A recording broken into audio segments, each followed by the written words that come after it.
Bonjour Jean-Paul Belbès. Bonjour. Marier ou étrangler les banques? Étrange question.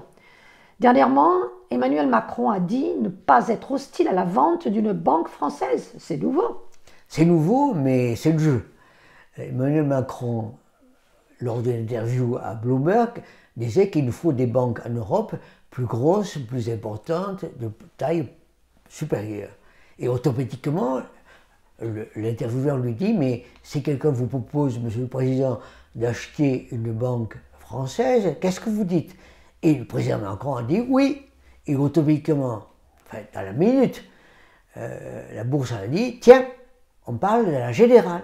Et automatiquement, le prix de la Générale, la valeur de la Générale a augmenté. Pourquoi est-elle ciblée?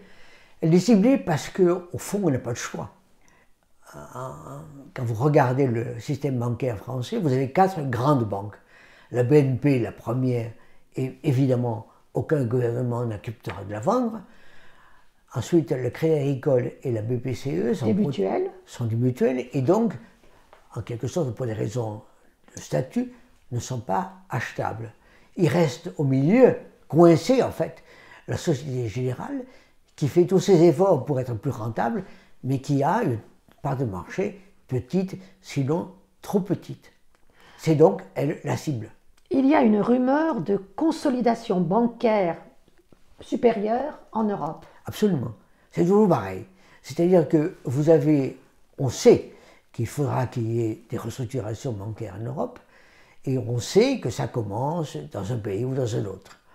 En particulier, ça a commencé en Espagne, avec la banque Sabadell, qui est à l'heure actuelle achetée ou rachetable par BBVA, qui se lance dans une opération hostile contre elle. Et BBVA a les moyens.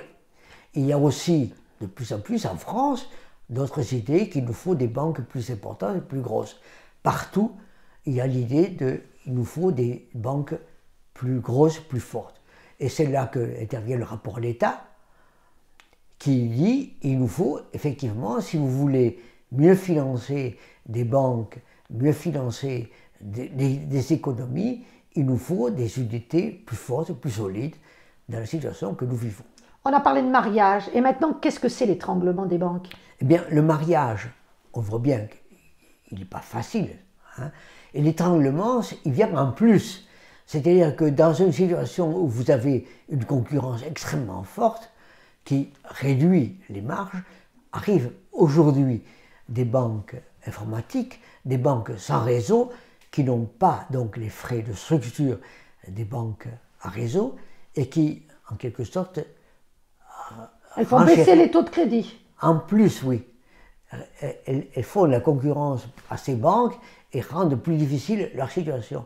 Donc, le mariage est à l'heure actuelle l'élément fondamental, mais en plus, vous avez l'étranglement que personne n'a voulu, en particulier par les banques, bien sûr. Merci Jean-Paul Belbès.